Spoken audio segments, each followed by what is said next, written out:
लहानपणी रिकाम्या जागा भरा हा खूप सोपा प्रश्न वाटायचा आणि मोठ्यापणी तो तितकाच अवघड वाटतोय। आयुष्यातल्या काही रिकाम्या झालेल्या जागा या रिकाम्याच राहतात, त्या पुन्हा भरता येत नाहीत। आयुष्याची पिशवी कायम थोडी रिकामी असायला हवी, कारण भरलेल्या गाठोड्यांना अहंकार लवकर येतो। आनंद हा विकत मिळत नाही, आनंद हा स्वभावात असायला हवा। नातं कुठलंही असो तिथं प्रेम हे मनापासून असावं, शब्दांपुरतं नाही, आणि राग हा शब्दांपुरताच असावा, मनातून नाही।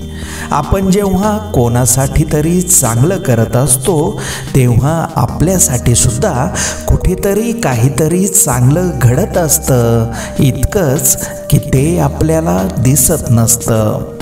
फार कमावून गमावण्यापेक्षा मोजकेच कमावून जतन करणे महत्त्वाचे आहे, मग तो पैसा असो की माणसे।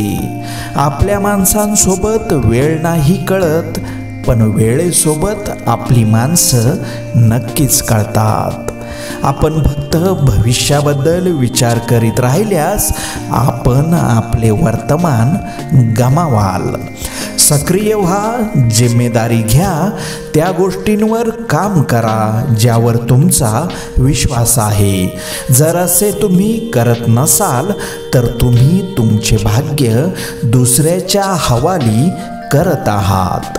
जगण्याच्या धावपळीत कितीही जोरात धावायचं असेल तर धावा, पण नेहमी एका गोष्टीचं भान ठेवा, आपल्या जवळच्या माणसात आणि आपल्यात जास्त अहंकार पडता कामा नये, कारण आयुष्याच्या एखाद्या वळणावर त्यांची गरज भासली तर तुमचा आवाज त्यांच्या कानापर्यंत आणि मनापर्यंत पोहोचायलाच हवा। दुसऱ्यांना केलेल्या मदतीमुळे मिळणारा आनंद आयुष्यभराचा ठेवा असू शकतो। नेहमी इतके आनंदी राहा की तुम्हाला पाहिल्यावर इतरांनाही टेन्शन होईल, हा इतका आनंदी कसा। ज्याने कधीही चूक केली नाही त्याने कधीही नवीन काहीही करण्याचा प्रयत्न केला नाही। आज कोणीतरी सावलीत बसले आहे, कारण कोणीतरी खूप दिवसांपूर्वी एक झाड लावले होते। सराव तुम्हाला बळकट बनवतो, दुःख तुम्हाला माणूस बनवते, अपयश तुम्हाला विनम्रता शिकवते, यश तुमच्या व्यक्तिमत्वाला चमक देते, परंतु फक्त विश्वासच तुम्हाला पुढे चालण्याची प्रेरणा देत असतो। सुंदर दिसणं आणि पैसा असणं या दोन गोष्टी मनुष्याला खूप गर्विष्ठ बनवतात। आपल्याकडे तितकंच असतं ज्या गोष्टींसाठी आपण पात्र असतो, दुसऱ्याकडे पाहून ओढणाऱ्या गोष्टी हा आपला मोह असतो।